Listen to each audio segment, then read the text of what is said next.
Hi అండి. ప్రేమంటారా 40వ భాగం వినండి. ఇప్పుడు మన ముందు చాలా ప్రశ్నలున్నాయి. అక్షు వాడికి మాత్రమే కనిపిస్తూ, వాడు తనతో మాట్లాడుతూ ఏంటిదంతా అన్నాడు రామ్. అక్షు తనతో లేదు అన్న ఫీలింగ్ వాడి మనసు సరిపెట్టుకోలేక అలా కవర్ చేస్తోంది. నిజంగా అంత ప్రేమ ఉంటే నీలుని వదిలేసి వచ్చేయచ్చు కదా అన్నాడు సిద్ధు.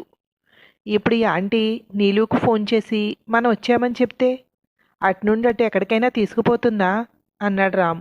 నువ్వు కూడా భయపడడం స్టార్ట్ చేసావా అన్నాడు సిద్ధు. ఎందుకైనా మంచిది, చెప్పొద్దంటే పోతుంది అని వెనక్కి వెళ్ళి పిలిచాడు. ఏమ్మా రూమ్లో ఉంటారా అంది. కాదంటీ, నీలుకి సర్ప్రైజ్ ఇద్దామనే ఆలోచన వచ్చింది. అందుకే నీలు మీకు కాల్ చేసినా మేము వచ్చామని చెప్పకండి అన్నాడు రామ్. సరే అమ్మా చెప్పనులే అందావిడ. థ్యాంక్ యూ ఆంటీ అని వచ్చేశాడు రామ్. చెప్పేవా అన్నాడు సిద్ధు. అలాగే అన్నారు. ఇప్పుడు ఏం చేద్దాం? డాక్టర్స్ని ఎవరినైనా కన్సల్ట్ చేద్దాము అంటే రిపోర్ట్స్ లేవు. వాడు రూమ్లోకి వెళ్ళి చూస్తే రిపోర్ట్స్ దొరికేవేమో అన్నాడు రామ్. సీసీల వరకు వెళ్ళిన అమ్మాయి రిపోర్ట్స్ రూమ్లో వదులుతుందా? మనకు వాళ్ళ లక్షణాలు తెలిస్తే అడగచ్చు అన్నాడు సిద్ధు. ఇది డాడీ వాళ్లకు తెలిస్తే మంచిది, చెబుదామా అన్నాడు రామ్. ఆంటీకి తెలియకూడదు, అసలే తన గురించి నెగిటివ్గా ఆలోచిస్తున్నారు అన్నాడు సిద్ధు. కుమార్కి ఫోన్ చేశాడు రామ్. ఎక్కడున్నారు అన్నాడు. ఇప్పుడే కంపెనీకి వెళ్తున్నాను అన్నాడు కుమార్. మీతో ఎవరున్నారు అన్నాడు రామ్. ప్రసాద్ ఉన్నాడు. ఏరా అన్నాడు కుమార్. అమ్మ వాళ్ళు లేరు కదా అన్నాడు. లేరు, విషయం చెప్పు. ఏదైనా ప్రమాదమా అన్నాడు కుమార్. మీరు స్పీకర్ ఆన్ చేయండి. మన క్రిష్కి విజువల్ అండ్ ఆడిటరీ హెలాసినేషన్స్ అన్నాడు. వెంటనే ప్రసాద్ ఎవరు కనిపిస్తున్నారు అన్నాడు కారు పక్కగా ఆపి. ఇంకెవరు, అక్షునే అన్నాడు రామ్. ఎప్పటి నుండి అన్నాడు కుమార్. తెలీదు డాడీ, ఇక్కడ వాడు ఉంటే ఇంటికి వచ్చాము. ఇక్కడ తెలిసింది, వాడి రిపోర్ట్స్ ఉంటే కానీ ఎవరిని అడగలేము అన్నాడు రామ్. అంత ప్రేమ ఉన్నప్పుడు వచ్చేయచ్చు కదా అన్నాడు కుమార్. అదే అర్థం కాలేదు. అక్షు కనిపిస్తుంది, మాట్లాడినట్టు వినిపిస్తుంది. వీడికి ఆ అమ్మాయి కూడా మనకు తెలియకుండా ట్రీట్మెంట్ ఎందుకు ఇప్పిస్తోంది అన్నాడు. వాడు రావడానికి ఎన్ని రోజులు పడుతుంది అన్నాడు ప్రసాద్. ఇంకా 5 days అంకుల్ అన్నాడు రామ్. కొంచెం ఆలోచించి ముందడుగు వేయండి.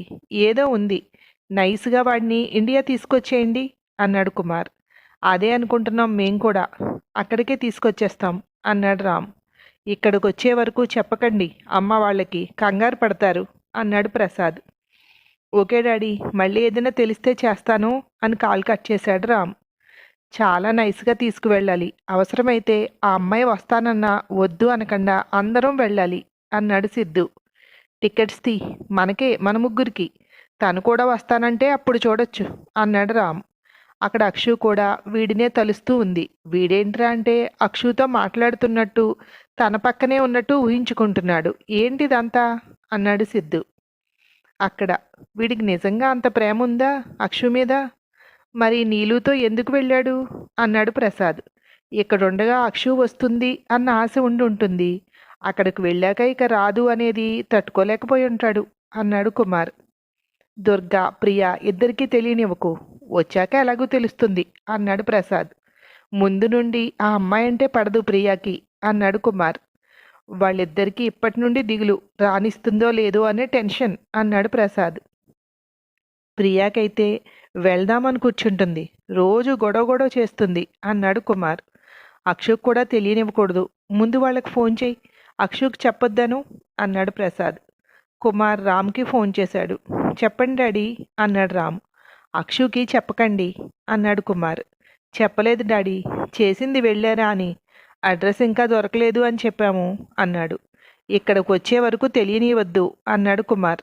సరే డాడీ అన్నాడు రామ్. ఎందుకు మళ్ళీ చేశారు అన్నాడు సిద్ధు. అక్షుకి చెప్పొద్దని అన్నాడు. అది మళ్ళీ ఫోన్ చేస్తుంది, ఏమని చెప్పాలో ఆలోచించు, అనుమానం రాకూడదు అన్నాడు సిద్ధు. అవును, ముందు నుండి డౌట్ పడుతూనే ఉంది, ఏదో జరుగుతోంది అని. తను చేసే వరకు ఆక్కండా మనమే చేయాలి అన్నాడు రామ్. అడ్రస్ దొరికింది, ఎవరూ లేరు, అందరూ వెళ్ళుంటారన్నట్టు మాట్లాడదాం అన్నాడు సిద్ధు. వాడు ఎలా ఉన్నాడో అనే ఆలోచన తనకి అంటూ ఫోన్ చేశాడు అక్షుకి. ఏమైనా తెలిసిందా అంది. ఎవరూ లేరు, అందరూ షిప్లో వెళ్ళుంటారు అన్నాడు రామ్. వాళ్ళు వెళ్తుంటేనే తనకు ఐడియా వచ్చుంటుంది. అలా వెళ్తే మీ నుండి తప్పించుకోవచ్చని అంది అక్షు. అంతే అయి ఉంటుంది. ఎంత? 5 డేస్. ఈరోజు అయిపోయినట్టే. 4 డేస్లో వాడిని కలిసి నీకు ఫోన్ చేస్తాను అన్నాడు. అంతవరకు ఫోన్ చేయవా అంది అక్షు. అలా కాదులే, అసలు సంగతి తెలియటానికని నా ఉద్దేశం అన్నాడు. జాగ్రత్త అని కాల్ కట్ చేసింది అక్షు. ఏమైంది, అక్కడంతా బానే ఉందా అంది సాహితి. క్రిష్ లేడు. హౌస్ ఓనర్తో మాట్లాడితే తెలుస్తుంది అనుకుంటే వాళ్ళు లేరట అంది. వాళ్ళు వెళ్తుంటేనే దానికి ఐడియా వచ్చి ఉంటుంది. ఒక 10 డేస్ ఎవ్వరు గొడవ లేకుండా ఉంటుంది. అప్పటి వరకు వీళ్ళు ఉండరు కనుక వీళ్ళ నుండి కూడా తప్పించుకోవచ్చు అని. మాయిలాడి అంది గ్రీష్మ. అంతవరకు వీళ్ళు ఎక్కడుంటారట? రూమ్ తీసుకుని ఉంటారులే అంది సాహితి ప్రశ్న జవాబు తనే చెప్తూ. అబ్బబ్బా, ఎంత ప్రేమో, అడగవే ఒకసారి. నువ్వు మాట్లాడుతుంటే చూడాలనుంది అంది అక్షు. మనసులో బోలెడు టెన్షన్ పెట్టుకుని పైకి ఎంత నార్మల్గా ఉన్నావే అంది సాహితి. నాకు తెలుసు, వాడికి ఏమీ కాదు. కాకపోతే దేనికో ఇబ్బంది పడుతున్నాడు అనే ఫీలింగ్ అయితే ఉంది. అది పోవాలంటే వాళ్ళు ఇక్కడంతా బానే ఉంది, వాడు కూడా నార్మల్ అని చెప్తే చాలు అంది అక్షు. ఇద్దరు వెళ్ళారు తెలుసుకొని కానీ రారు. ఒకవేళ నీలు వల్ల ఇబ్బంది పడుతున్నాడు అనుకో, అప్పుడేంటి మరి అంది గ్రీష్మ. ఏముంది, వాళ్ళ వల్ల కాకపోతే నేను ఎంటర్ అవుతాను. నీలుతో బాగుంటే నాకు ప్రాబ్లం లేదు. ఇబ్బంది ఉంటే మాత్రం నేను నీలును వదలను అంది అక్షు. అంతేలే, తెగేదాకా లాగితే ఎవరైనా అంతే. దానికి సరైన గుణపాఠం చెప్పాలి అంది సాహితి. అసలే తిక్కదిలా ఉంది. మన వాళ్లపై ఏదైనా కేసు లాంటిది పెట్టదు కదా. అమ్మాయిలు కంప్లైంట్ ఇస్తే తొందరగా రియాక్ట్ అవుతారు, అది ఏ దేశమైనా కానీ అంది గ్రీష్మ. ఎందుకైనా మంచిది, వీళ్ళని జాగ్రత్తగా ఉండమనాలి. ముందుగానే ఏదైనా కథ రెడీ చేసుకోవాలి. ఎప్పుడూ క్రిష్ కూడా ఉండాలి. క్రిష్ ముందు చెడ్డ అనిపించుకోదు, మంచిది అనిపించుకోవడానికే తాపత్రయపడుతుంది అంది అక్షు. చెప్పు, వాళ్ళకి ముందే జాగ్రత్త పడతారు అంది సాహితి. వాళ్ళకి కామెడీగా ఉంది మేము అలా చెప్తుంటే. తానేదో లేడీ డాన్ అయినట్టు చెప్తున్నారు అంటున్నారు అంది అక్షు. ఇంకా 4 డేస్ ఉంది నీళ్ళు రావడానికి. ఈలోగా మనమే ఒక కథ రెడీ చేద్దాం అంది సాహితి. ఎత్తుకు పై ఎత్తు వేయడంలో అందివేసిన చెయ్యి నీలుది. మనం ఎంత ప్రయత్నం చేసినా క్రిష్ సహకరించకపోతే నీలుదే విజయం అంది అక్షు. క్రిష్ ఇబ్బంది పడుతుంటే సహకరిస్తాడు. తనతో బానే ఉంటే నీకు ఓకే కదా. తను ఎలా ఉన్నాడో తెలియాలంతే అంది గ్రీష్మ. వాడి హ్యాపీ అయితే నాకు నో ప్రాబ్లం.